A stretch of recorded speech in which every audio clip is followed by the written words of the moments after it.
Welcome to the comic. Comic. Comic. Comic Zone. Welcome to the Comic Zone. What is going on, nerds?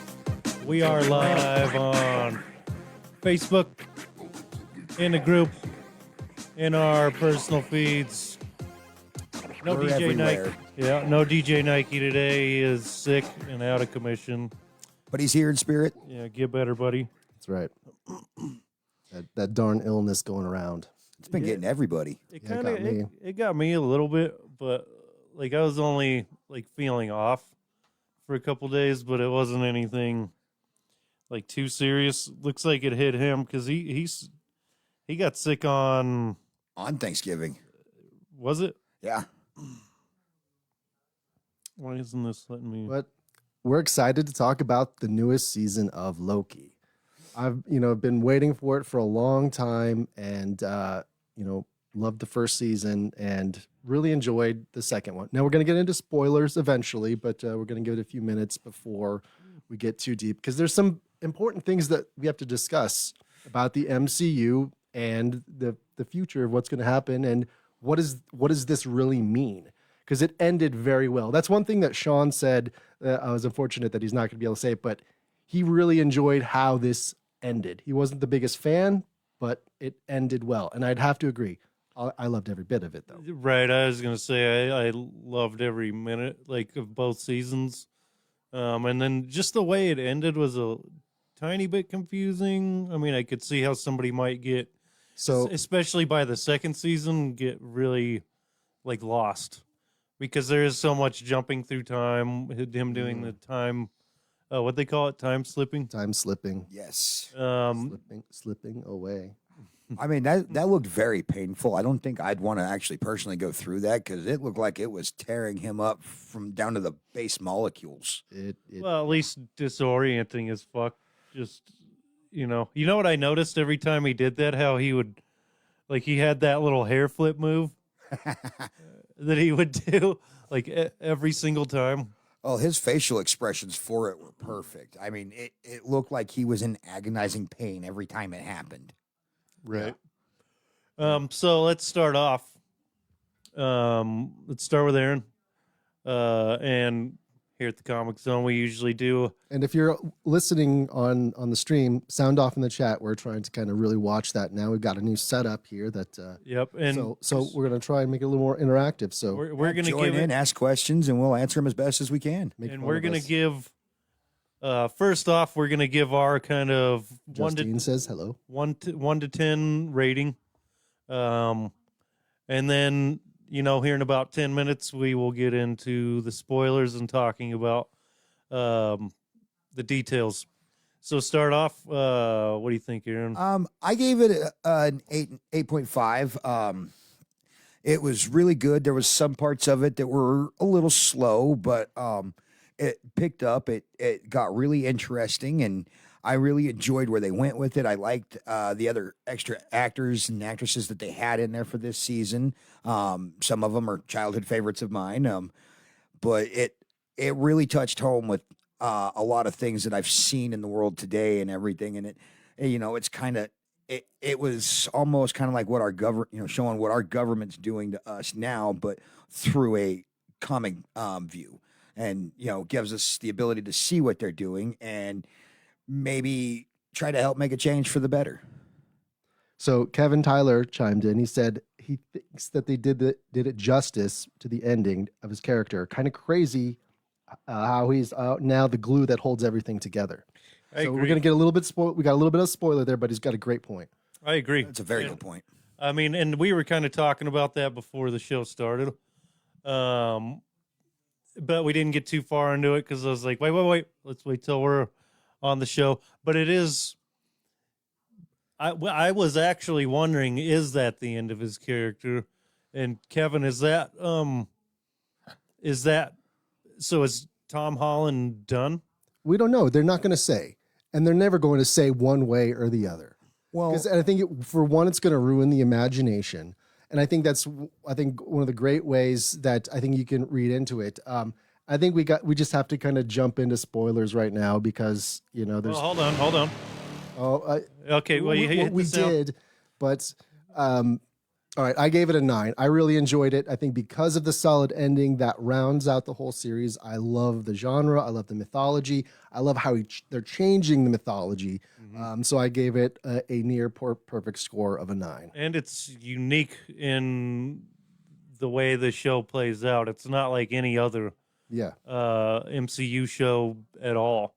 it's Or the movie. surreal kind of aspect Right, of the TV. sci-fi, like surreal, like very. And that's all my wheelhouse. And all the That's all me. and a lot of times in stuff, time travel can get messy. Very but I think messy. they did a really good job of keeping everything together, and then it coming back to the end of the first season. Yeah. So it's like when he's time slipping and stuff, he eventually comes back to the moment where that first season ended, and it really all comes full circle. Even further back than that. Exactly. Because if you actually some of the interviews with Tom afterwards on Twitter, the lines that he pulled goes back to the very first movie that he was in with Odin, where he said, "I now know what God I want to become," and he true. I didn't notice- I improved missed that that, line. That was his line, and he was talking about that he was just running around set, just kind of thinking, it's like, all right, what's a great way to kind of close that out? And he was just thinking about all of the roles that he'd done through the MCU, through all the movies.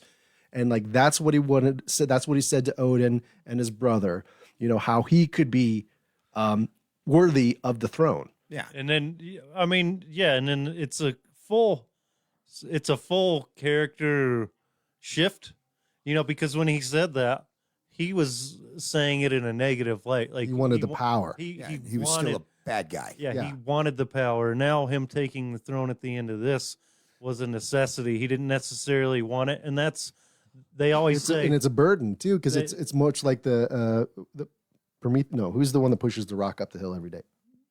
Or Atlas. Atlas, who Atlas, yeah. holds. That's a different myth, but who literally holds the world on Right. his shoulders. So- Well, that's and- kind and of what it. And they do say that, the people best suited for power are the ones that don't want it, but they do it because it's necessary. Mhm. And he finally, he got everything that he wanted, but by the end he didn't want it. You know what I mean? He did it because he had. He did it because he's the responsible. He was, he wanted to be, and they were talking in the beginning of the directors about they wanted to make Loki from a lowercase god with a lowercase g to an uppercase g and to and a how- legitimate god. to a god.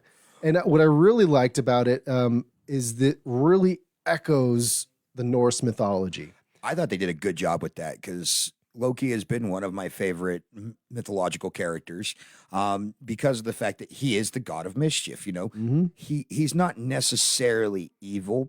He just likes to cause chaos. I think he was a little more evil. He was always a trickster too. Yeah. In the mythology. Yeah. Well, right, in the mythology. I'm saying like this version. I think in the beginning, yeah, he was not necessarily evil, but he definitely wasn't a good person. Yeah. And Well, he he was was- doing all the wrong things or all the right things for the wrong reasons. He was a younger brother that was just being a dipshit in his life at that Exactly, point in yeah. time. I think is if we look at the whole evolution of the character. Yeah. Mm-hmm. Well, because if you look at it, as you go through all the movies, Loki and Thor get closer and closer, and you can see the pain that Loki felt in the first season when he watched his life on that thing when Thanos snapped his neck. He saw the reaction that Oh, the Thor way gave. and the way he reacted to yeah. himself dying was He realized that he hasn't really done anything good with his life other than being a mischievous little brother. Yeah. and bringing pain and misery onto his family. Yeah. And just like everyone around him. And what were they saying about that was along those lines? Like who was saying Well, like Mobius was saying that, but also even if you look at the mythology, yeah, Loki was always destined to lose. exactly It was, there you go. you know, That's what I was thinking. And even the trickster archetype, that's a very common thing. They end up causing some mischief, but then they pay the ultimate price, which then gets the hero to the next point. Like they unwittingly elevate the hero, as opposed to, and that's like, any villain in comic books, really. I mean, especially in older ones. Well, I think now villains tend to be more complex.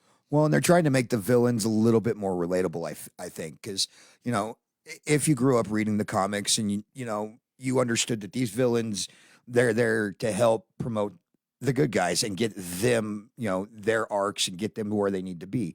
So I got to throw this in there. With the way I seen the ending, it reminded me of what Uncle Ben said: with great power comes great responsibility. And I think Loki realized that towards the end, and that's why he was, because they were trying, spoilers, they were trying to get Kane's variant to fix everything, and he realized that it had to be him to do it. Yeah. Well, and he didn't do it for him. He didn't take that throne for him, and he was always very selfish in the beginning, and then everything was because I deserve this, I deserve that, I'm supposed to be king, it's my throne, mine. Yeah. And he did it to save his friends and everyone that he cared about. Yeah, which included Thor, his mom. But I just have to say, I remember I think it was in Ragnarok, when Thor got back to Asgard, and he's sitting there looking like Odin, and they're doing the little play that they do to show the death of. Oh, I thought that was great. Matt Damon was awesome in that. The what was it? The tragedy of Loki or something like Loki, that. Yeah. Like those are so fucking great, dude. They're hilarious. But you could see the definite change in him from that, him hiding himself, pretending to be Odin, just lounging around as, oh, hey, I've got the throne finally. I'm the top dog. To eventually he's thrust into this TVA world, and he's realizing, okay, everything I've done up to this point has been kind of mute and pointless. I've done nothing but cause chaos, destruction. I've hurt people. I've hurt the people that care about me, that I care about. And the whole Sylvie character, I think she was a phenomenal addition to the show. God, she was pissing me off this episode or this season, though. It's just like, yeah, come on. Like, I get that she just wanted to live a normal life.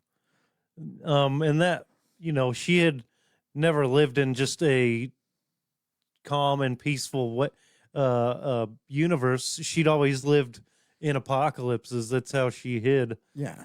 And so you understand, like, her wanting to just work at McDonald's and live a normal fucking life. And eat a cheeseburger. Right.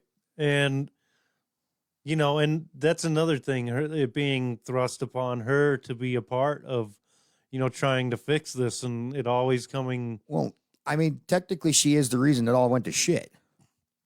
I mean, she killed Kang, or he who remains, whatever you want to call him. Yeah, but what would have happened if she didn't? I think it could have gone one or two ways. Loki could have went back to the TVA, took over, changed it like he was wanting to.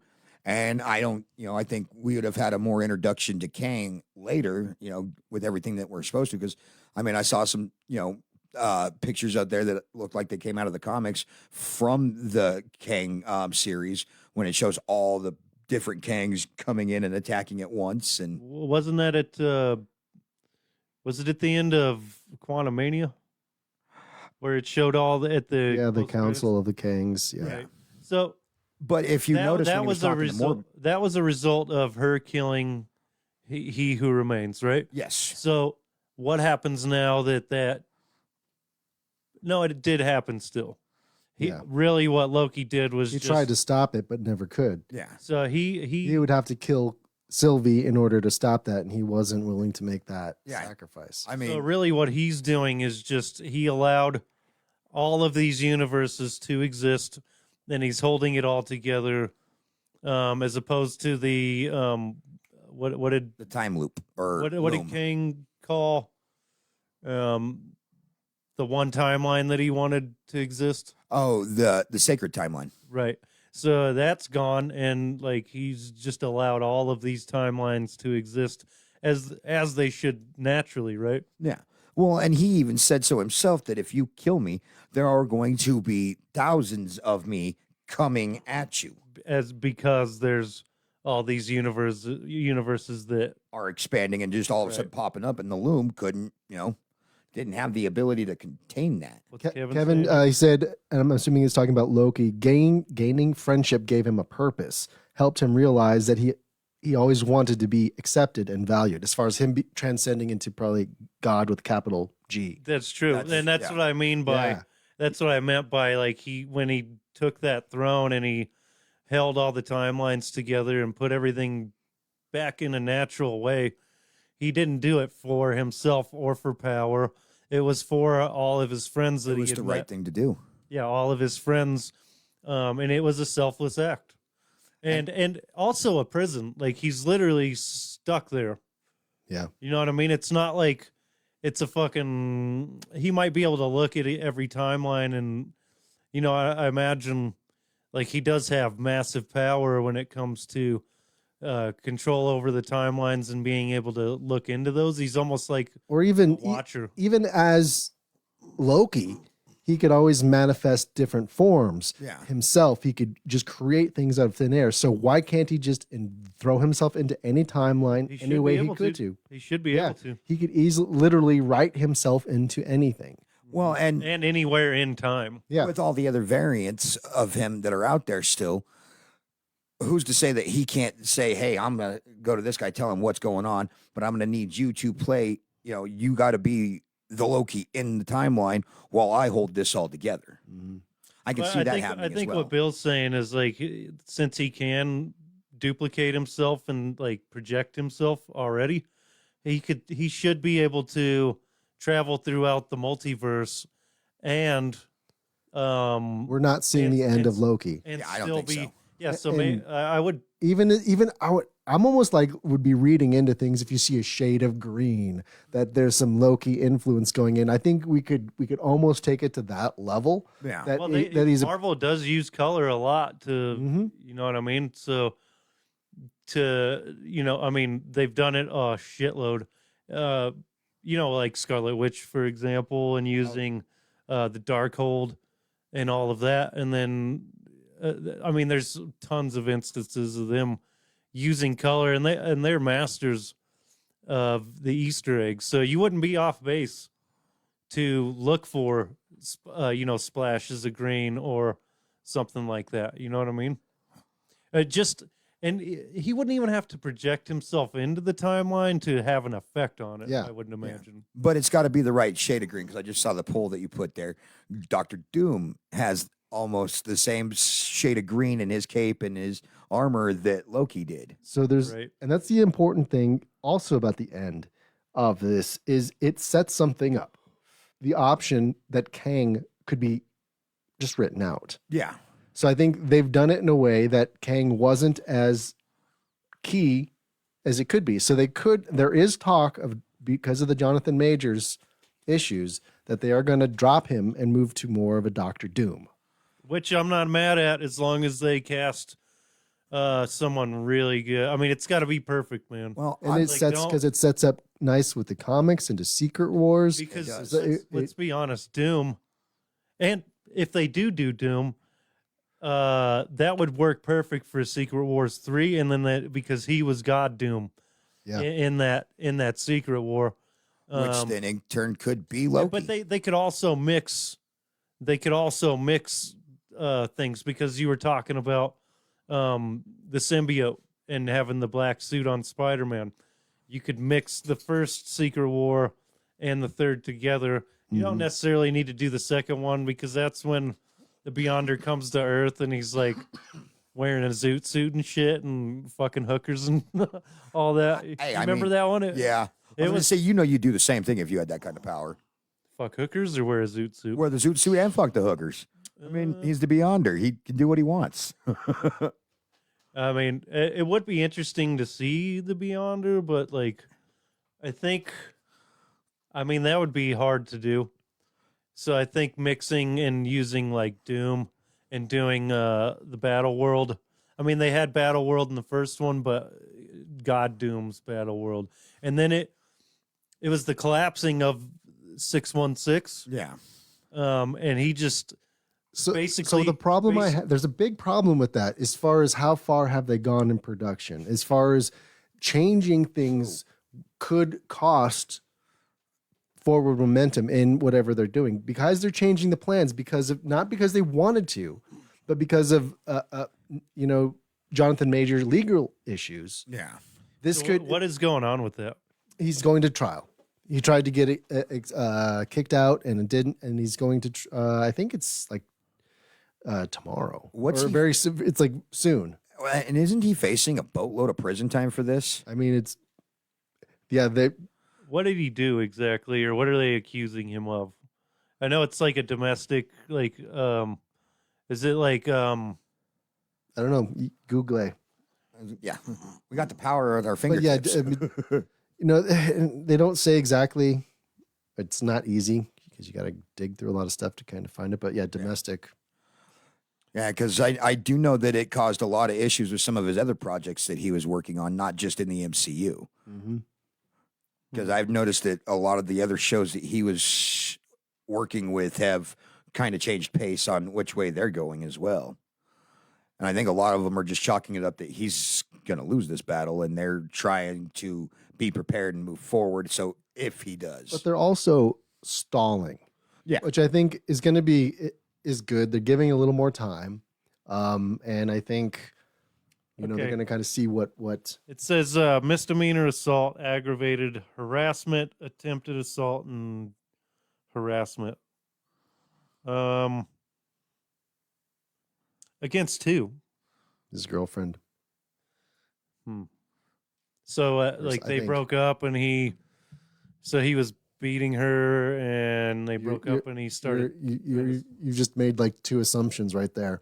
Well, I'm like kind of asking. I didn't know if We're never going to know. yeah, without them posting it into the media on the news or anything, we Watching won't- the trial, yeah. somebody reporting on it, and Otherwise, that's all we can do is make assumptions and kind of guess at what's going on and put pieces together. But then, in turn, that we could be completely off base, and it could have been something far worse or far less of a situation, and the media is just blowing it up because he's a famous actor.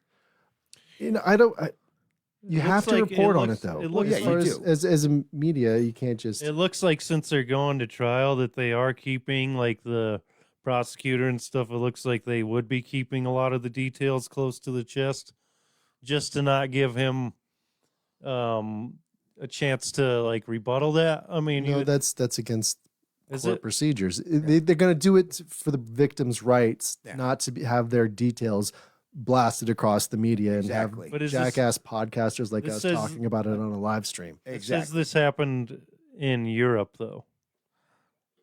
The London Metropolitan Police. I was going to say he is British, isn't he? Yes, but I don't know. I'd have to read through all of this. It would be interesting to find out. We need to get a lawyer to talk about it. Exactly. To really Do we got any lawyers in the room tonight, or that are watching that can chime in? probably not, but Okay. so I mean, it's Okay, hold there's on. a lot of The defense logistics. claims it was Jabari who assaulted Majors. So Jabari, I'm taking, is his girlfriend while trying to steal his phone. A fact they say the actor's driver plans to corroborate in the court file reviewed by the cut. Chaudhry claims the Majors ran out of the car, sent Jabri a breakup text from a hotel where he spent the night. Defense says Jabri later showed up at Major's apartment after partying at a club, calling him 32 times, accusing him of infidelity via text and threatening suicide. Says those purported texts were not included in the court filing. Majors came home later that morning and called 911, according to the document, after discovering Jabari had taken a bunch of sleeping pills and was in his locked bedroom unconscious on the floor of the closet with a cut behind her ear and a broken finger. Interesting. So it sounds like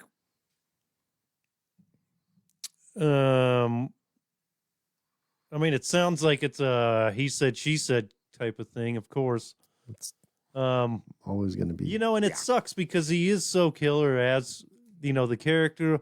And he's a good actor, and just like all of the real world stuff aside, it does suck to see him go if he has to.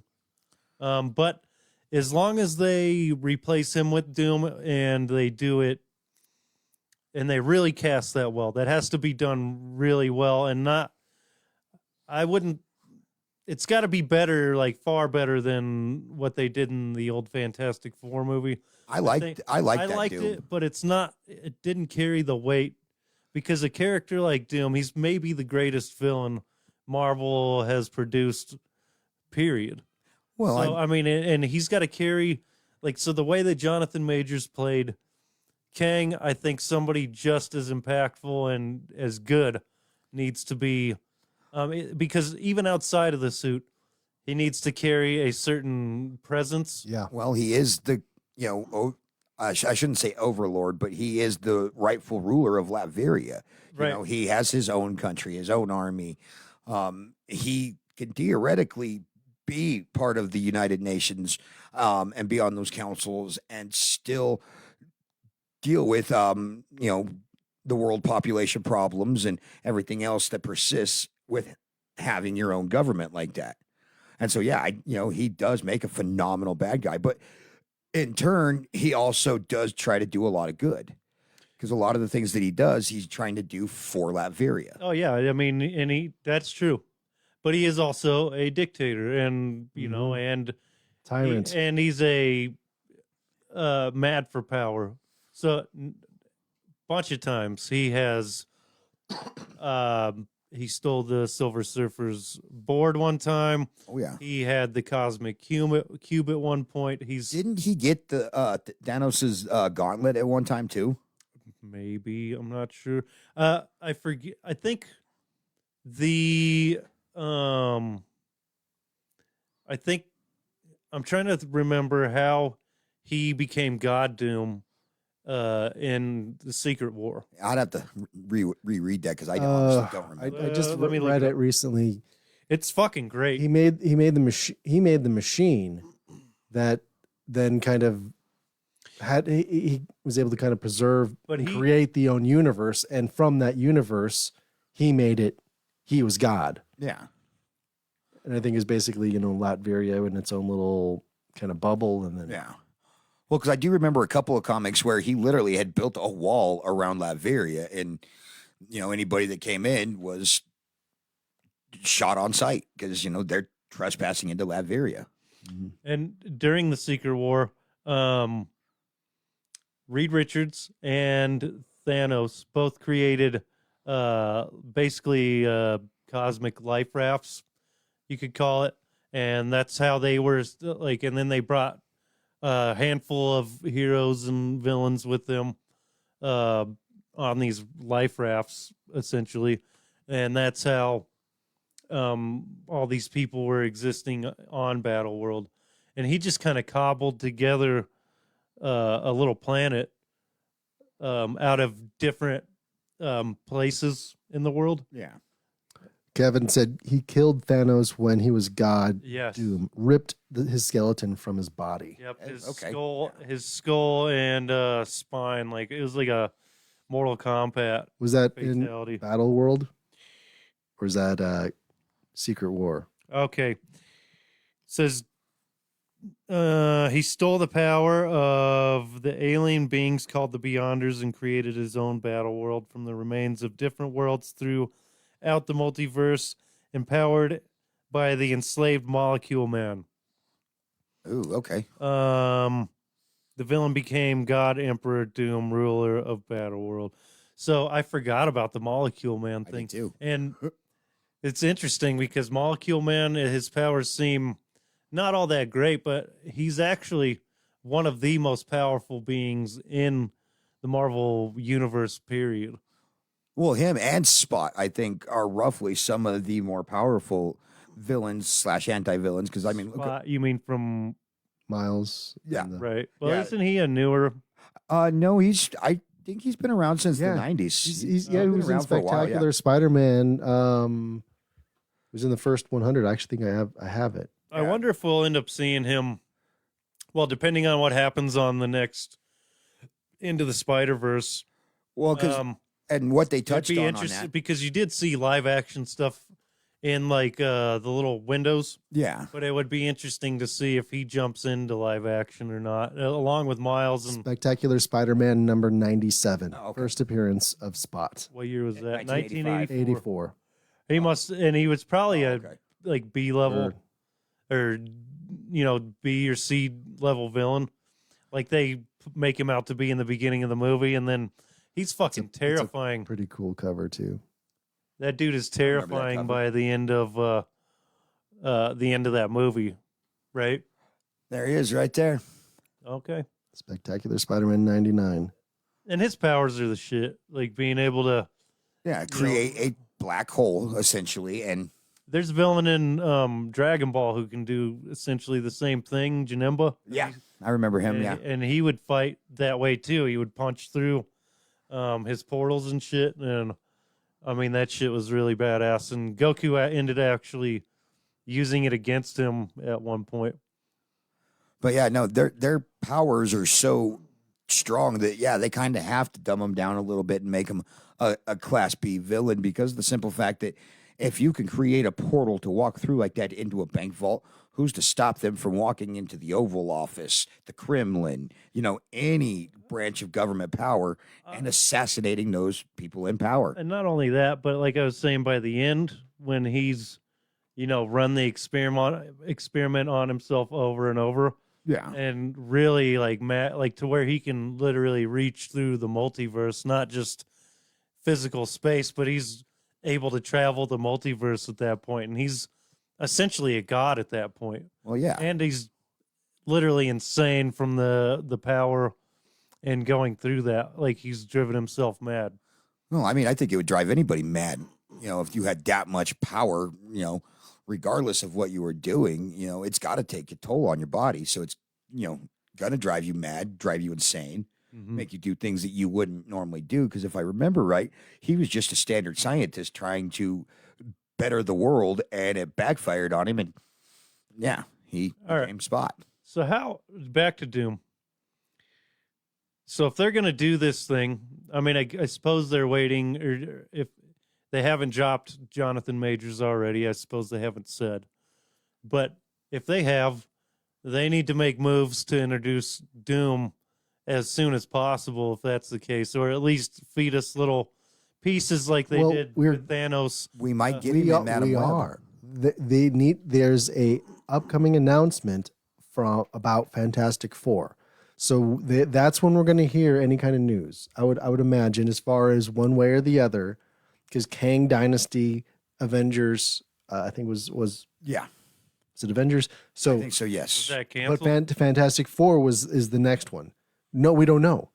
They haven't. It's radio silence. They're just waiting to make their move, and they're taking their time. Is that before the Secret War? Yeah, Yes. Secret Wars like the I think that's Secret Wars, the beginning of Phase 6, isn't it? yeah, it's like the next one. Man, that's what I'm afterwards. excited for. I mean, and if it would be interesting to see if they just wiped that title altogether and did something completely different, or Well, just skipped. That's some of the that movie speculation. They're altogether. saying like Secret Wars 1 and Secret War 2, splitting it into two movies. And I'm, and they did that with, Endgame and Infinity War. So why the fuck not?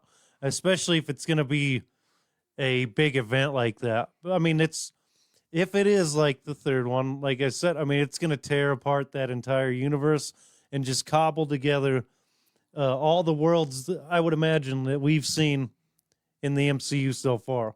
And then we would get a handful of heroes and villains, and then, a lot of people are going to be wiped out. And then Except for with Loki watching over the timeline the way he is, Kevin thinks it needs to be split into multiple movies. I think so too. I think it would make for a better arc and a longer run. But I think with the way they Especially if ended you're this- going to do it like they did in the first Secret War, you remember it was more like a tournament bracket. So they popped each of these people next to each other to fight.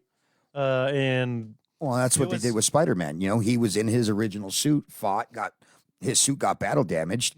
He walked up the little machine, punched some buttons, and it gave him the black suit, which at the time we didn't know was a symbiote until later on down the road. But do we know what where that lab came from? Do you know, Bill? I mean, you're the symbiote. I mean, it was that origin story was an afterthought.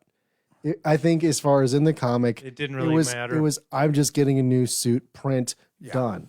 yeah, And I don't think it was as meant to be as big of an event as it really became. Well, I thought he found it in like a little containment deal, and it was like a ball when he found it, and then when he like touched it, it turned into what he needed. A little bit, yeah. yeah, And I read just that one issue. I didn't been read the 20 full. years since I've read it. It's amazing, And it was like, it's really great. I mean, and it's worth reading, most definitely. If you haven't read any of this Secret War, even the second one, I mean, it's not.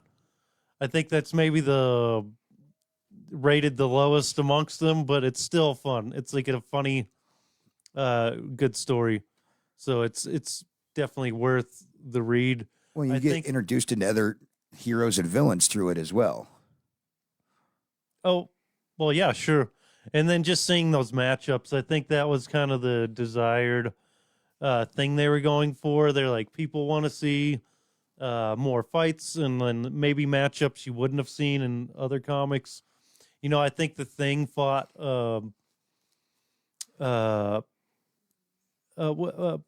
who's the guy that looks like, is it Sasquatch? I don't know. He looks like Bigfoot. Oh, yeah, that would be Sasquatch from Alpha Flight. You're right, and he tries to take on the Thing and gets straight ass whooped. I mean, I'm trying to remember some of the matchups in that, I'd have to look it up. I don't the remember. It's been original. I was a kid when I read that. and then yeah, me too. The second one or the third one, I don't think there was so much of that. It was more of a like, how do we fix this story? Like Reed Richards trying to, set things back to right, or at least, and I forget how that ends. I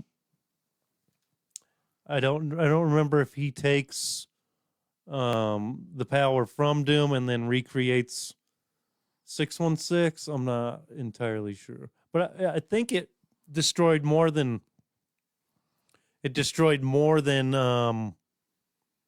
just 616. It destroyed the multiverse because, like I was just reading it, it cobbled together parts of worlds from the multiverse. Well, yeah, and a lot of them do that. Anyway, like, so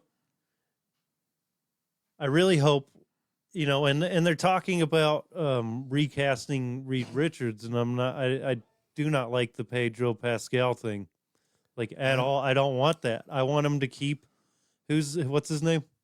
John something, the guy from The Office. But Yeah, I mean, he was Zelensky, or Yeah. but I'm not saying that right. he was fucking perfect. Why? I thought he did a great job. Like, why replace him with somebody that they're just? Pedro Pascal doesn't seem like an intellectual. No, I mean, as far as like the roles that he he's takes, he's and like the tough guy. I don't know if that means he couldn't. I think that would be the challenge. I would love to see him in a casting role. Could he actually pull off that? Maybe I don't like it. He's kind of getting shoehorned into every little fucking thing right now because he is so popular. But you don't need to put him in every fucking thing. He's already Mandalorian. He's already in he The can Last take of Us. anything he can pull off. Oh, sure. If he could pull it off, we don't know. I mean, that's the problem. We're not going to know until it's But up there, or for me personally, seeing the dude Jim, Yeah. seeing him, they already gave that to me, and don't get to just take that away from me. Hey, Like they might do it. I like it. I like it how it is, and they need to just go with that. It just Well, that whole death scene was, I thought, was kind of amazing. The way she killed him in that scene. spaghettified him. Yeah. Yeah, and Oh, what? I went to IMDb and looked at Fantastic Four 2025, Mhm. and the name that came up, Is that supposed to be Doom? there? Pedro Pascal. That's a Sandman. Oh, okay. Sandy, Where are you seeing Pedro Pascal? right there. Stars. Vanessa Kirby. Vanessa Kirby, Bro, Pedro Pascal. I would rather see So him this as. is, this I is would rumors. rather. This is rumors. I would rather see him as Doom, personally. Like if they were gonna do that, then make him Doom. Don't make him Reed Richards and keep fucking Jim as Reed, because I mean I thought he was absolutely perfect. But you think this is just rumors? It just says rumored Yeah. down in the bottom. This is It read says- rumored. Even with Vanessa Kirby there as Sue Storm, I think she'd be an all right Sue Storm. I mean, I guess we don't know if he'd be able to pull that off or not. Wasn't he? Or no, that was a different guy. He wasn't in Moon Knight. Who? Who was the guy in Moon Knight? Two first names. No. Kevin Bacon?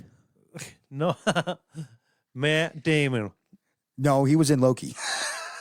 Anybody in the chat know? Oh, I can picture his face right now, but I can't think of his name. Let's see. Let's see if Kevin's still on here. I'm sure he'll know. Ethan Hawke. Okay. No. I don't know. I got caught up on that. I mean, I guess they look alike to me.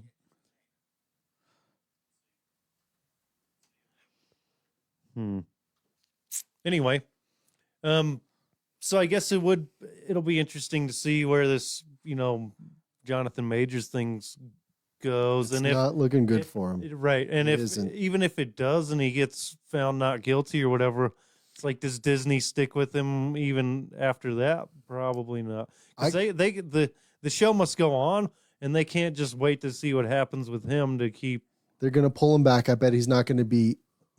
as prominent. Yeah, He won't have as many. because they movies like- wrote him out with how they ended Loki. Yeah. And I feel like he's lost too many times as Kang to really be as big a threat as they want him to be. I mean, for God's sake, Ant-Man beat him in a fist fight, and that was it. Well, Like, that shit unless drove we're me- going to actually get to see Kang the Conqueror in Fantastic Four. Well, you're supposed to, yeah. He was mentioning that, the Prime Kang or whatever. Was that the one in Quantumania, or is there supposed to be a Prime Kang? The other thing we did get in Loki was Renslayer. I think it was kind of like the end credit scenes. In the background, we saw the pyramid. So one of the first appearances of Kang was Ramatat. I thought it was Yeah. Ramses the Second. That was the actual first version of Kang that you ever see. So we do see. I think we might see him as side characters. I mean, so there's still the possibility, but yeah. But I mean, the only time, like I said, in the comics, the only time we truly got to see Kang at his more destructive forces was when he was Kang the Conqueror, and he was there trying to take over the Avengers and everybody else. And so, yeah, I think all the rest of them could be different versions of him, but unless it's the actual Kang that came from the future that he's supposed to be from, that particular Kang is the strongest. Well, and also we have the Young Avengers, and we so do. then we're gonna also have Iron Lad, Oscar Isaac was the name we were looking for. Oscar Isaac. Okay, yes. and just a little tidbit of information. First appearance of Kang as Ramatut. Yeah, Fantastic Four. Fantastic Four 19 in 1963. And fun little side note that It was retconned, just like Spider Suit, just like oh yeah, everything sure. else, but They've revisited it definitely. That one of the I actually have a what if where they revisit all that and I think I remember seeing that. What if? do it from a different point of view, so you get to see what's going on in the background during that Fantastic Four 19. Fun little tidbit. when he was Ramatut ruling over Egypt. That is where, so under his reign was where Apocalypse was born.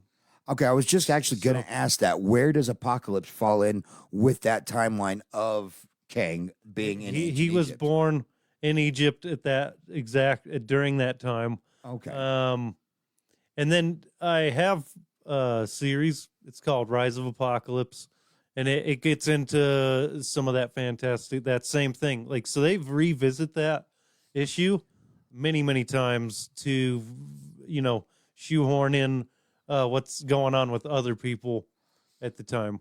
And so he does interact with Ramatut or Kang. Yeah, whatever you want to call him. And then, and as we know, Apocalypse is immortal, and, he'll go into like basically hibernation. But I mean, that's a really great series. If you've never read it, look that up. It is a little bit hard to find, not going to lie. I'm going to say you should be able to find it in graphic novel form, though, can't you? I would than you can imagine. individual issues. I would imagine so. But it's really great read. I mean, and that, we all know that Apocalypse is like my favorite villain, right next to Doom. And I mean, I like Doom. I like Apocalypse. They were both great villains, especially for their arcs that they were in. mm-hmm. For the Fantastic Four, Doom is the best bad guy that they got to fight against because they were all friends at one time. They're those kind of everlasting bad guys, like Ultron, like Kang, like Professor X and Magneto. No, I mean the villains that stand the test of time. Yeah. It's like I don't think Apocalypse time travels, but he definitely, he is everlasting. Like he can't die. Somebody like Kang, he's all throughout time. Ultron, he always comes back because he's as long as he can download his consciousness to something. I mean that kind of thing, not necessarily. I mean, it's on Peter Quill's Zune. Now that would be awesome. What if Ultron was downloaded into Peter Quill's Zune? I would like. There you go, Disney. There's your next What If series. Thank you later. And hey, what about something we're not even thinking about? Like, what if they reached into the What If series and then brought like Infinity Ultron into the live action space? Ooh. So we would get Ultron back and a even more dangerous version of him. But I mean, would that be a cop out? Like that we already saw him almost destroy the multiverse. So we've seen Ultron almost destroy the multiverse in numerous different comics. Right. I mean, since his creation, since Hank Pym created him, he has done nothing but try to, kill humanity because he feels that humanity is what's causing all the problems in the world. So yes, he's doing all the wrong things for the right reasons instead of doing all the right things, all the wrong things for the right reasons. He feels that if he can squash humanity, making logical choices. Yeah, he's not. It's not emotionally driven. It's it's all logic based, which is a like computer is the way it's going to happen. Right. Like Kevin brought up Onslaught. Ooh. Oh yeah, Onslaught. That's a good one. Yes, I forgot about Onslaught. And that all happened. The seeds for Onslaught were planted during Fatal Attractions. So when one of my favorites. When Magneto pulled the adamantium out of Wolverine, one of my favorite issues. Xavier reached into his mind and shut him down. Well, he had and to. So that created the shadow that eventually became Onslaught. Yeah, which is crazy, interesting because he's literally just a manifestation of thought. Like the two, they're both of their consciousnesses combined, and so his physical form is him like projecting that. Like he creates that out of thought. I'm pretty sure. Yeah, like he's literally just energy. I do know I would love to see the Bombastic Bagman in a future Fantastic Four movie. Just because. What is that? The Bombastic Bagman is Spider-Man. Oh right, when he got his suit all beat up and he showed up at And he had the He got brown- rid of the black suit. He had the and- brown paper bag on it. Yep. that is and he was a member of the Fantastic Four during that time. Was because that when Johnny Storm left? I believe so, because I think it was Reed, Sue, Spider-Man, and the Thing at that point in time for that one. But he is not an official member of the Fantastic Four, but he is a member of the Four. Speaking of which, have you read Spider Shadow? Yes. Okay, so That you was remember aw- at the end of that when he becomes a member of the Fantastic Four there. Yeah. Mhm.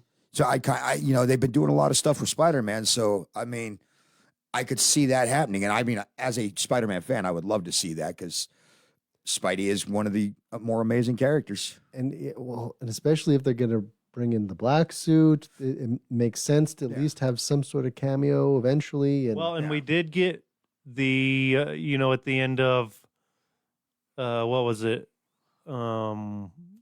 At the end of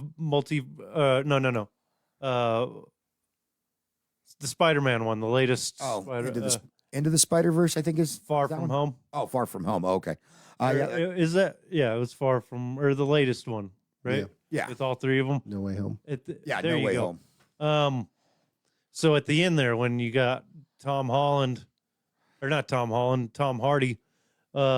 the bar yeah. in Mexico, and like he gets sent back, but he leaves behind a little piece of the symbiote.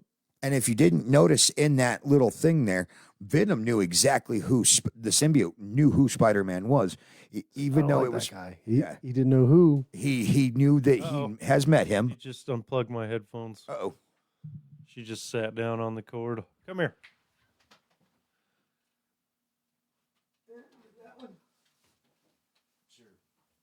Hello. Oh, I only got one ear. maybe I didn't get it in all the way. There we go. That's what she said. Ah. So, what was I? Well, because because the symbiote knew that he had met Spider-Man at some point throughout the multiverse. Do you think And that's because of, like you were saying, aren't all symbiotes? When they started to go into the hive mind. You're right. They Because you start started to connect. in like the kind of the mid credits of the same Yeah. same spot. They started talking about and they almost kind of got into the whole idea of Kang. Yeah. So I'm sorry, not Kang, but no. Yeah. Do you think he was connecting to the black? Like, so the only other version that we saw, but that was in Spider-Man 3. The Toby Spider-Man. So do you 3. think that's where he got the memory? It has to be? That's the only place I could think of. Definitely has to be because it Or- didn't happen in Amazing Spider-Man. No. No, because we didn't see him in Amazing Spider-Man. Nope. So it has to be that one. Yeah. And so that hive mind thing must be going on. Well, and and theoretically, with the hive mind, every symbiote should be connected across the multiverse. Whether they share or retain the exact memories, they have them, and they're like, oh, hey, I don't like this guy. I don't know Like, why, but Kevin's right there with us. Yep. He's like hitting shit right as we talk about it. So yeah, it's got to be. It's got to be that one. So you almost wonder. well, because you never see where he went. It doesn't show I mean, anything left. It could also just be the lore Well, in he got- general. I mean, because we may just be thrown into Venom in the MC in the 616 in Maybe midstream. yeah, maybe maybe we're maybe we just- don't get the origin. Maybe he's just bam right in the so middle. what you're saying, we're going to get the Lethal Protector right out the gate. Maybe. Well, he got. I mean, it's possible. He got. It doesn't The matter. only problem is he got sent. Well, back. actually, we did, didn't we? We did. And it just from the Venom movie, it looked like he was basically the only person in that world with powers. You don't ever see any. Well, it's like because he was in heroes. San Francisco instead of New York. Okay, but No, that's a good point though. yeah, okay. didn't That have- doesn't mean that there aren't people with powers, but They threw in other symbiotes. They just started creating. Well, you would think- in a lab. They had the lab. I was just trying to remember if they had any other kind of like snippets in the lab of other monsters or other creatures. Not that I saw. because we only saw other kind of well, just symbiotes. yeah. Yeah. right. But But if there was a Spider-Man in his universe, you would think that Tom Hardy, Eddie Brock would have heard of this guy, even if he's not in New York. I mean, Spider-Man's world. I mean, everybody in the world knows about Spider-Man. I mean, he is the friendly neighborhood Spider-Man. But then again, you also got to think the reason why Venom hated Spider-Man so much is because of the hatred that Eddie Brock had for Peter, because Yeah. Peter got him fired. You know what? Eddie Brock's Tom Hardy's Venom, he could very well be in the Amazing Spider-Man universe. So he could be Andrew Garfield's Venom. That would be That would- nice. That would be interesting. That would be dope. And I would Like those two together would be awesome. Oh, that would fuck be yeah. great. because I'm not gonna lie. I think Andrew Garfield was the best Spider-Man and Peter Parker, like period. Like they're all great. They're all great in their own ways, and I loved them all together in Far From Home. I only had one problem with Tobey Maguire's Spider-Man. Yes, I loved them. I thought they were great.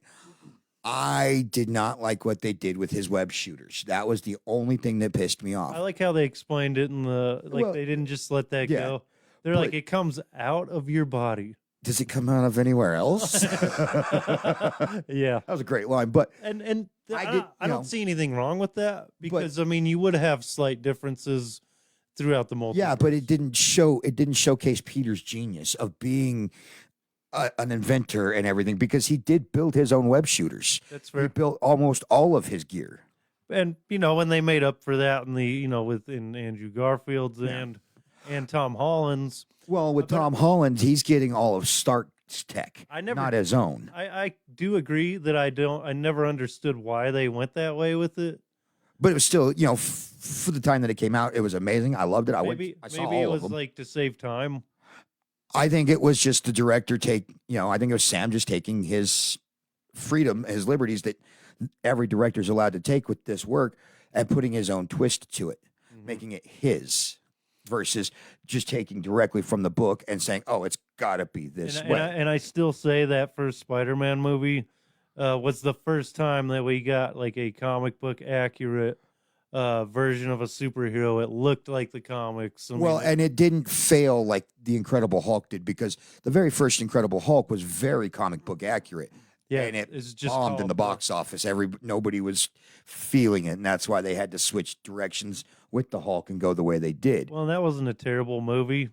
A lot of I- people did not like it. I- I mean, I loved it. I wouldn't say I loved it. It is forgettable, but I like the Hulk. and so. Eric Bana is so flat. Yes. Like that guy is so one-dimensional and boring. It's like you didn't get much out of Bruce Banner. He was very much like Brie Larson. She's very flat and boring. Well, I saw something. I And don't I know. don't mean just her ass. Well, I saw a thing. I'm not sure if it was somebody posted it in the Comic Zone or if I just saw it on one of the other groups I follow.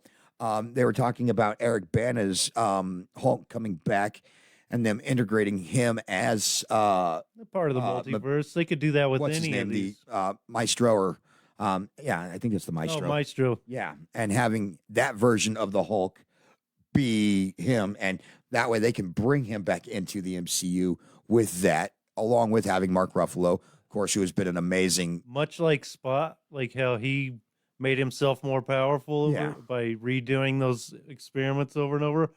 The same thing. That's how Maestro became so smart, on top of being the most powerful version of the Hulk. Yeah, Like, period, is because he just kept hitting himself with gamma rays over and over and over until, like, I don't know how many times, but it was a lot. oh yeah.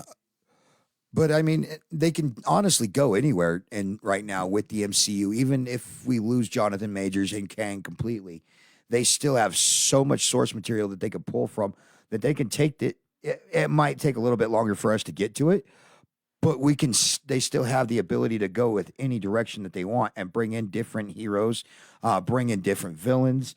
There is a treasure trove of superheroes and supervillains and anti-heroes inside the MCU that we haven't even touched on yet. Yeah, but if Kang's gone, and then we're waiting on Fantastic Four, so we would definitely be waiting on Fantastic Four to even see Doom.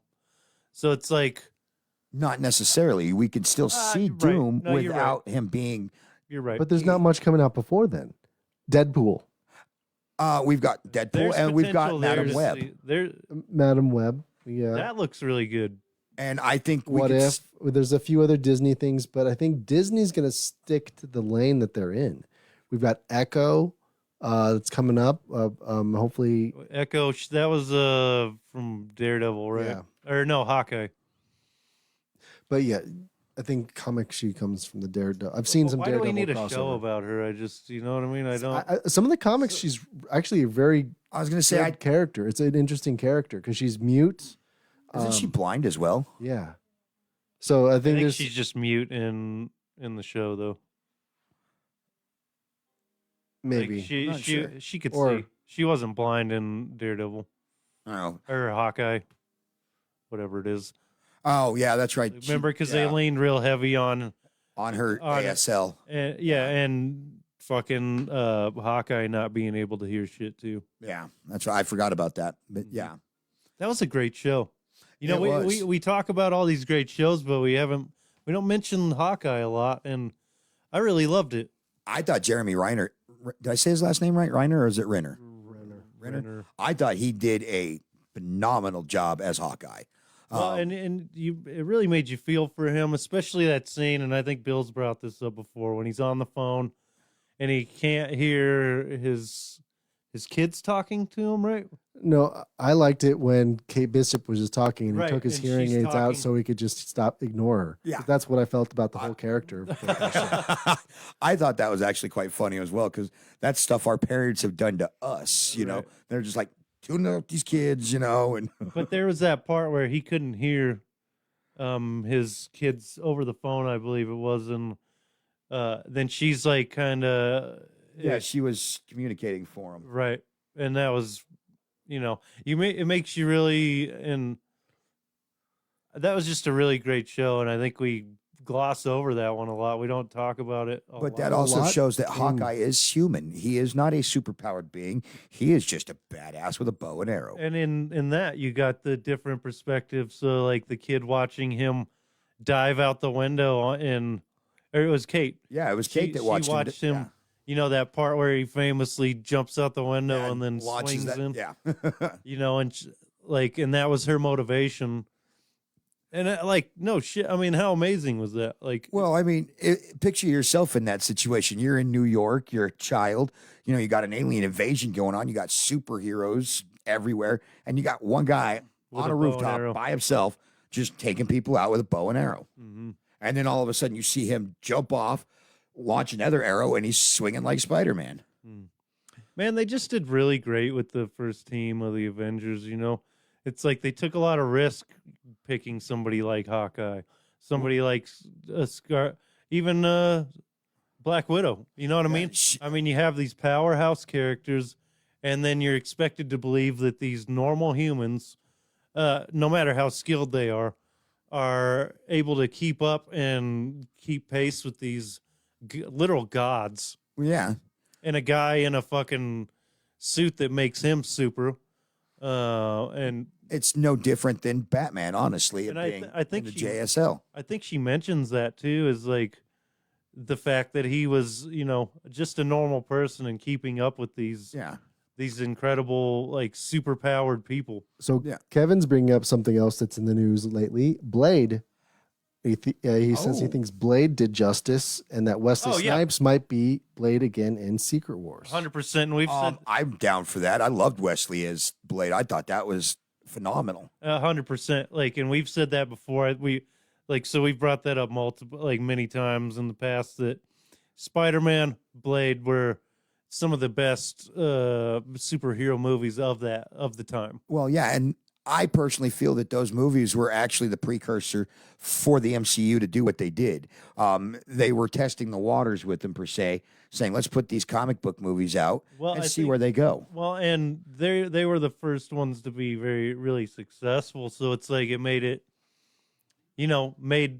really those movies paved the way for something like the MCU to exist. One of my because without favorite them, ones. because you think about it, like most superhero movies before that were fucking garbage, and like they always failed. I mean, like not always. I mean, I guess Batman Well, Batman Howard was the Duck was one of the first Marvel movies. was the first. Yeah. Yeah. We had the Punisher with Dolph Lundgren. But it was good, but it wasn't the best. But when they dropped Howard the Duck, it really changed things for a lot of people because not only did we get to see, That movie failed horribly, didn't it?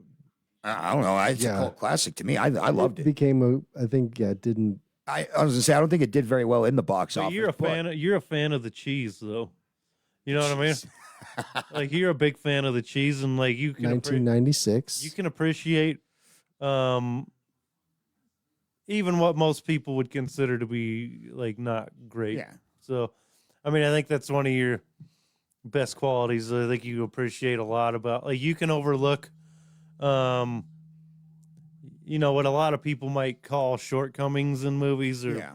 bad movies, and I'm a lot like that myself. Is like I don't mind overlooking the cheese as long as I'm entertained. Exactly. Well, and a lot of it came from me watching Siskel and Ebert as a kid. You know, watching them sit down, discuss the movie, and go into detail on how they both felt about it, giving their opinions, but also the fact that they were like, we may not have liked this movie, but you might like it, so go check it out. Yeah, they're not telling you whether you should see it or not, and Yeah. like, you know, that's I tend to not pay too much attention to like any kind of articles or anything like shitting on a movie or a show before I see it myself and I decide for myself if I like it or not. And many times I just appreciate things for what they are and don't like everybody's shitting on the Marvels. I don't see why. I thought it was a good movie. I And- really did. don't And think it that was- episode, if you're streaming this, is going to be out tomorrow morning. yeah. And oh, by the way, I listened to your guys's the one. The Christianity and Yeah, comics. I listened to that one yesterday and finished it today. It was really good. You Thank guys you. did awesome. And there was a lot of shit that that Spider-Man episode that you were or book. book Yeah. you were talking about I need to where- find it. where he meets the one above all or Yeah. And yeah, just the idea of him sitting there talking Having a to God hamburger with God. and I think that'd be kinda cool, and actually. God doing almost the Ghost of Christmas Past thing. Like and he asks him, why do I have to like suffer for all this? And instead of answering, he does answer, but he does it by showing him Yeah. like, oh, look, these are look at all the people that you have saved. Like you don't even remember most of these people. You're in and out of their lives. And it's like, I'm sorry that you had to suffer these losses to become the man you are and the hero that you are. But without you, the hero, most of these people would have either died or Became villains themselves. yeah, it could have gone a million different ways, but you saved them and they went on about their lives. And what I liked about that was like how you said, it's like how you may bump into a stranger, give them a smile, say hello, or give them a kind word, and then you're out of their life, but you don't know how Yeah. that impacted them. Maybe maybe you saved their life and you said something really kind to them and they were thinking about ending it that day, but because you were nice to them, or maybe you just turned somebody's day around, you say something nice, compliment someone, and maybe they're having a bad day, but you saying something kind. Hey, that's a just- cool shirt you're wearing. I really like it. yeah, and you're like, oh, sweet. Like I've seen videos, like so these guys they'll be carrying a bouquet, right? And they'll be like, oh, see like old lady or something, Yeah. and be like, oh, would you mind holding this while I tie my shoe? And they're like, oh, who are the flowers for? And he's like, oh, a really nice lady, like a really pretty lady. And it's not like hitting on them, but then he like ties his shoe and he's like, okay, thanks, and walks off without taking the flowers back. And then they're like, wait, what?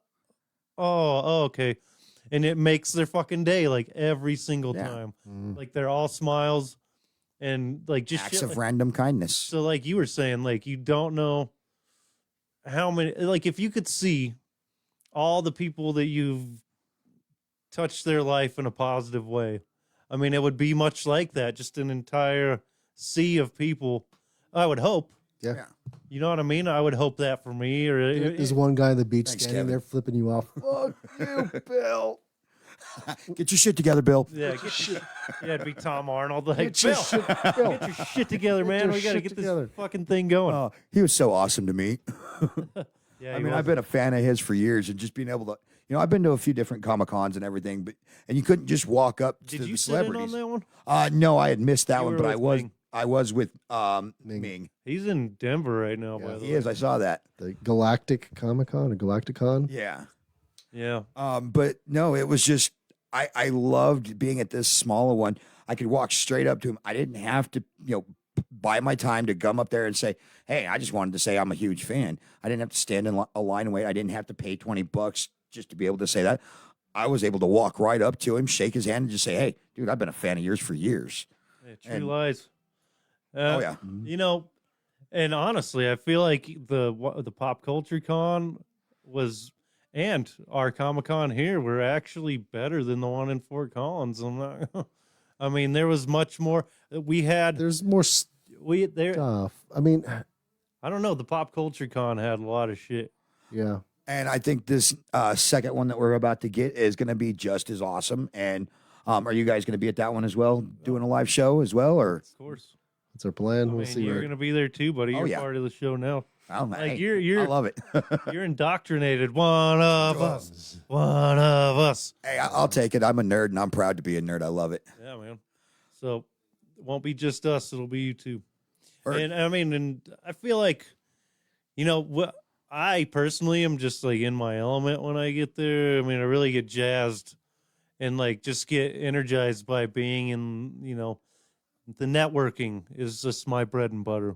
Well, and the fact that I get to see so many people that are attending them, dressing up, letting out that nerdy side of themselves, stuff we didn't get to see when we were kids, because if we would have tried that, we'd have probably been bullied and picked on and had to fight, defending ourselves. And We didn't have the craft stores that we do now. no, we don't. But we'd have had to build it out of PVC at home. Those cheap little like spray paint masks with a thin rubber band wire over the top that are all Our the crappy same costumes thing. that we had in the 80s. That But how cool would it have been to have a Comic Con back then? But like you're saying, like when I was a kid, you didn't go to school and be talking about what comics you were reading. no, or, because like, somebody would. I didn't even talk to people unless I knew they were a nerd too. Yeah, My friends were writing a comic. They were drawing one nice.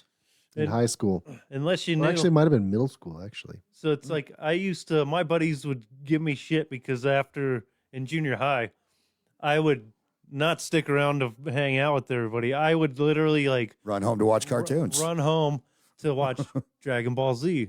and every other amazing show that came on And at that time. It was really, that was all I cared about. Like, See, and I had younger siblings, so I was able, I watched Power Rangers with my brother. I watched different cartoons with different brothers. I would watch the other, Gundam Wing and Yeah. all that stuff. But what I really, really cared about and what I was just obsessed with was Dragon Ball. Oh, yeah. And that was, it was around, 7th or 8th grade that I discovered Dragon Ball. And then, so, I mean, I was really just discovering it. So I would fucking run home because these were all, every time was a new episode for me. Unless you had And I those was 3 like- days of them powering up, and then you get your new episode. But- That was my only drawback to it, is I had to wait, spend 3 days watching him power up for a 2-minute fight. But it was well worth it. It was, I loved it. I still watch it. My kids watch it. I've tried to get them to watch Dragon Ball as well, but they prefer DBZ over Dragon Ball. But Yeah, and my buddy Kenny would always be like, "God, you're gay. Like, what are you? You don't want to come hang out with us? It's like, let's go smoke some weed or something." I'm like, can't do it. I'll meet you after the show. Yeah, but then it turned into into high school was when Funimation took it over, and then you started getting the new dub, and you had Sean Schimmel, Yeah. and all that, and then I was buying 2 cassette tapes every month because they would release Yep. these once a month, and you would get 3 episodes, Maybe 3 or 4. 3 or 4 episodes on it, and these were VHS tapes. And there was so many of them that made a nice panoramic Oh, of dude, I had the dragon. I had a 6-foot bookshelf with every single episode, and it filled the entire thing. Now I have everything on DVD. And it takes Dragon that Ball. much space. Dragon Ball, Dragon Ball Z, Dragon Ball GT, Dragon Ball Super, and it's like this big, and that's literally every show.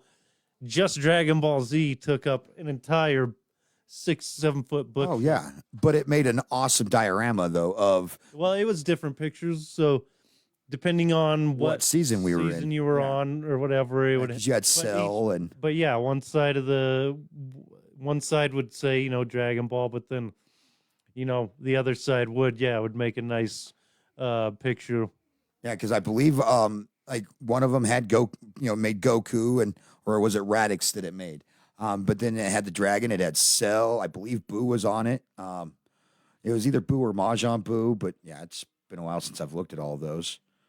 But yeah, you could tell that the technology has changed over the years. You can fit 25 episodes on one DVD where you can only have 3 to 4 episodes on a VHS. Okay, You can so fit the whole season on one thumb drive. okay, look at Exactly. The whole series, the whole Yeah. kit and caboodle. so here is the entire series or most of it. This isn't everything, Bill, but that's for the most part. I mean, Yeah. I think there's some missing here. I I think- mean, the part of the Cell Saga is missing here, but I mean, there you go. Oh God, yeah, you weren't kidding. You had them all. Yep, that wasn't me. Oh, that one's But not yours. I literally had the same shit. Yeah. Like all of it was. I the didn't same. have nearly that many. And my little brother, I love him to death, but he chose one of his favorite characters, and he still has the action figure to this day, is the Great Saiyan Man. Great Seiya. That's what I said, Great Saiyan Man. Yeah. And I mean, we all know it was Goku or Gohan, but still, it was one of those characters of like, wow, people actually like this guy. Because I mean, I'll always like Gohan from when he was a kid, and just the when the he way he whooped the shit out of everybody when he beat Cell. oh yeah, he whooped Cell's ass, Going Super Saiyan 2 before anybody, and which again pissed Vegeta off because he's like, wait, I'm the Prince of all Saiyans. And now here's a question for you. So after King Vegeta and Planet Vegeta were destroyed, would that not make Vegeta the King of Saiyans then? well, there aren't any Saiyans left. So, Other than you know, him and Kakarot. Well, at the time, I mean, there's a handful, but it was really just Raditz, Nappa, Vegeta, as far as they knew, and then they found out about Goku later. But what I'm saying though is once King I mean, Vegeta died. Technically, but Vegeta would never take that title that way. Okay. Because I've had that conversation with other people because that's the one thing he always says, I'm the Prince of all Saiyans. Yeah, but I think taking the title of king over a dead race, I think that would. I mean, the title of prince is. He doesn't care about like the status of it Yeah. so much as like it carrying the weight of his pride, and carrying. He's carrying the pride of The entire race. of every Saiyan, and so Yeah. when he says prince, I think it's less about the title itself than it is about Okay. him carrying that pride and keeping it going, and Well, it was just something, even as a kid watching it when it was all still fresh and brand new, I always wondered, why does he still keep the title of, Prince? And Why part- doesn't he take his father's role and become the king? Even, because I know I get Planet Vegeta was destroyed and, everybody was gone. I mean, he never does really explain it. I mean, he doesn't, but I mean, first and foremost, like I said, the only thing that matters to him, other than now, like in Super and all of that, I mean, his family and all that matter to him, but at the top of the list is his pride. Yeah. And he is a very, very prideful man. Yeah. Oh, yeah. But with good reason. I mean, he has fought and gave his blood, sweat, and tears for every single ounce of strength that he Oh, yeah. has. Well, and then once he found Kakarot, he was all like, "I've got to be stronger than this guy." Right. Well, once they fought the first time, he underestimated Goku and just like, at that time he was very much caught up on like status Yeah. and just insane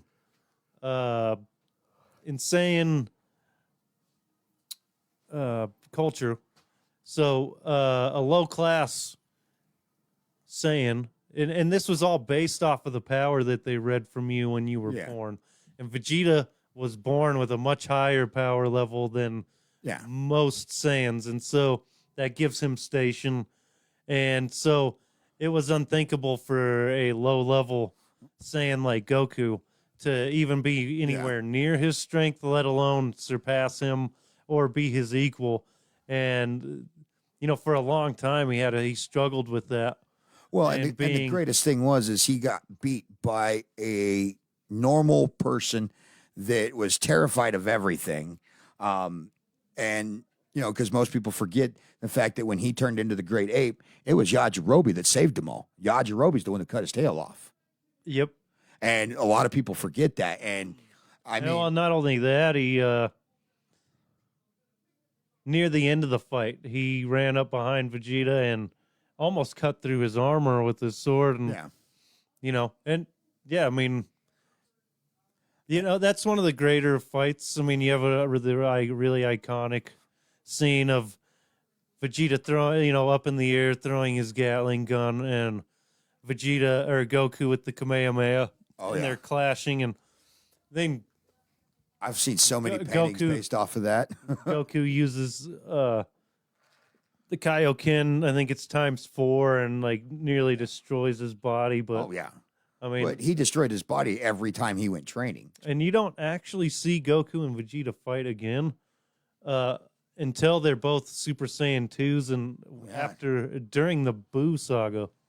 Actually, yeah, you're right. I Like, didn't even think about that's that. the first time they actually fight each other again. Yeah.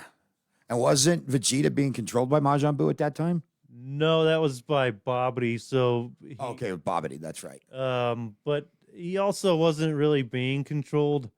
Like, he allowed Babidi to influence him with his magic to bring out his darker side again, That we hadn't seen since the beginning. and also for the power boost. Yeah. But he never let Babidi have full control of him. Okay. Yeah, it's been a while since I've like he watched that said- saga. He said, and there's actually a thing where he says something along the lines is like, you can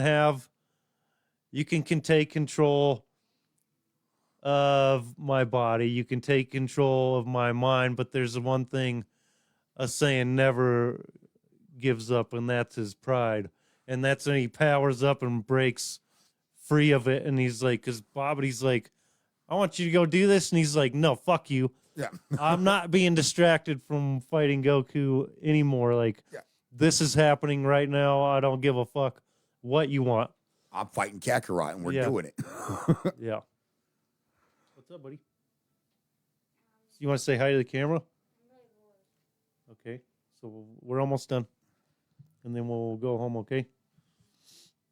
But if you haven't So seen anyway, Loki, you should watch yeah, both seasons. We It's went off phenomenal. on a whole fucking Yeah, Dragon we got a Ball. little sidetracked there. That's what we do. We go off the rails. But yeah, so what would you give the series, like getting back to Loki? What would you give the series overall 1 out of 10, Bill?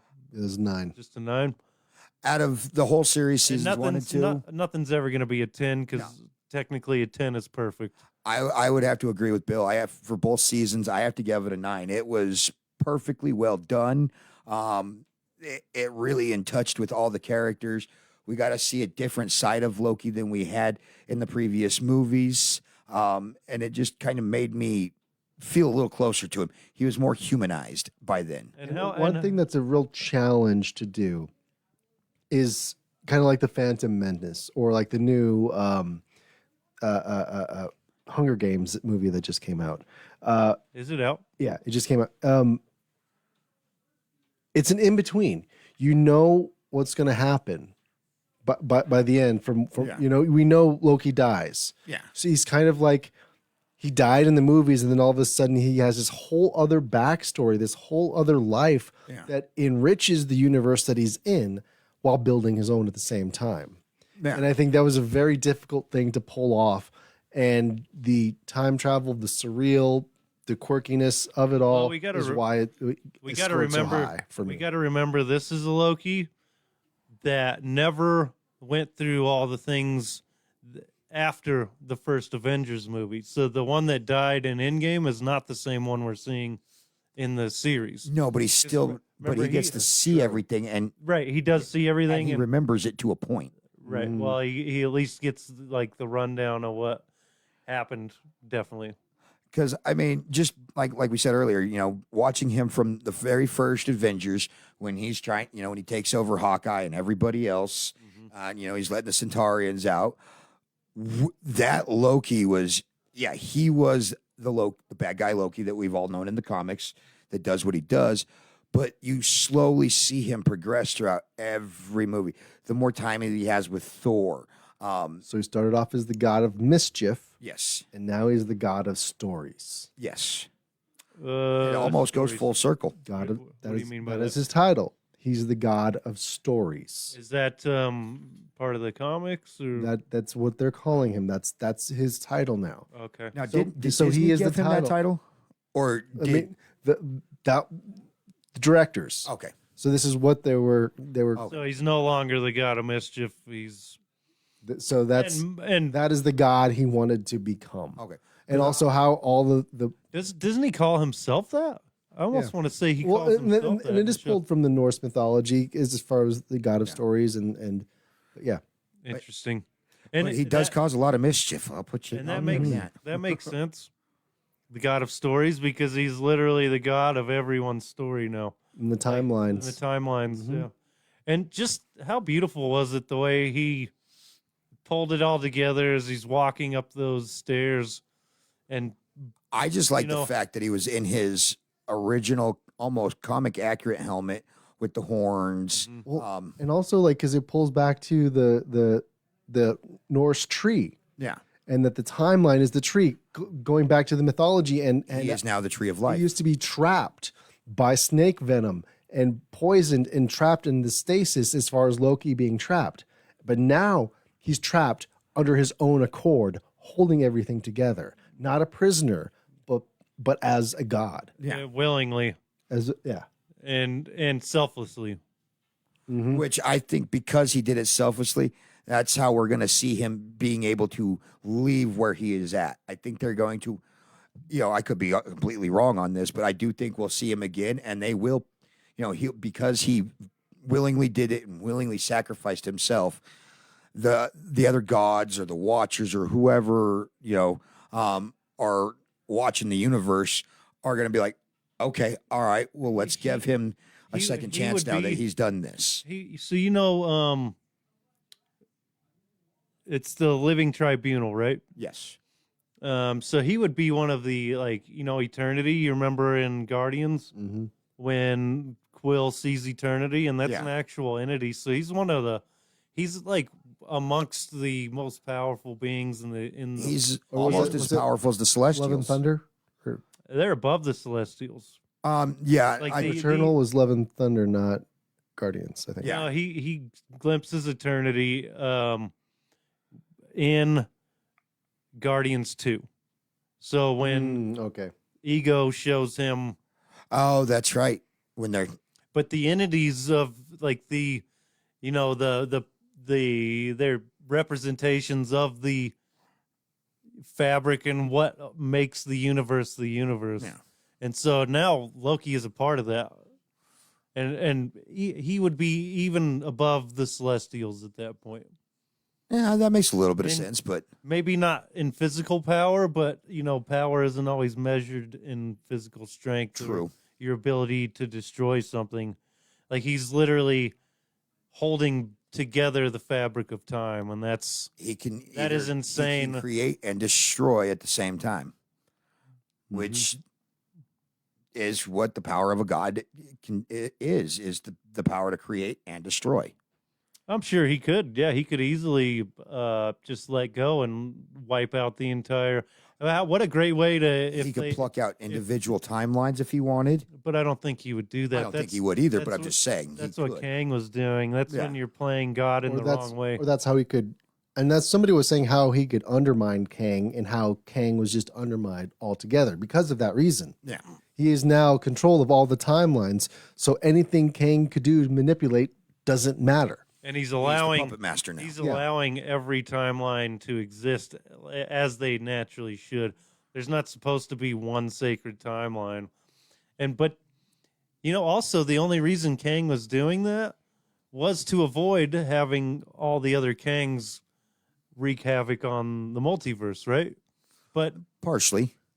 But That's what he said. yeah. What he But, s- with the But he just wanted to be the only one and the only one in power when it comes down to it. and that's because he was who remained. He was the last of them. He might have been, he might have been born in the 31st century. I don't remember exactly, when they said what time frame he actually comes from. well, he was Victor Timely, right? So Yes. in this version, he wasn't from the future. He was from the past. the past. But still, I mean, he has the ability to go through space and time, which would give him the same ability that Loki has right now, holding everything together. Except for he was being mischievous about it, making it all about him, where everything at the end would come to him. It would all be his power. Mhm. Unlike Loki wants to keep everything equal and distributed the proper way. He wants everybody to be able to live, to enjoy their lives, to be able to do what they because want. no one should have the ability, or like, that's why he's perfect for the job. He's going to allow each and every timeline to exist, any kind of variant that, like, if something branches off. And I think, what if and what I if he think gets bored and just decides to start messing with Thor? I I think it I think I that, could see think- that going and- down and too. he's Because like he that loves to mess with his brother. the mischievous ways are hard to part by. Well, and him and his brother have had that little. Well, give yeah, or take and he is going to relationship get for bored. years. He is going to get bored, but also, like we said, he should be able to project himself throughout the timelines as he pleases. So maybe he wouldn't get bored at all. Yeah, we'll see. But how much of his focus does holding everything together take? That's a good question because it could take very little, or it could take every ounce And of does energy he he's have got. to? Does he have to do that forever, or does eventually the timelines hold themselves together in that? You know what I'm saying? Or are we going to see what was his character? I'm gonna call him Data or Short Round for anybody that knows.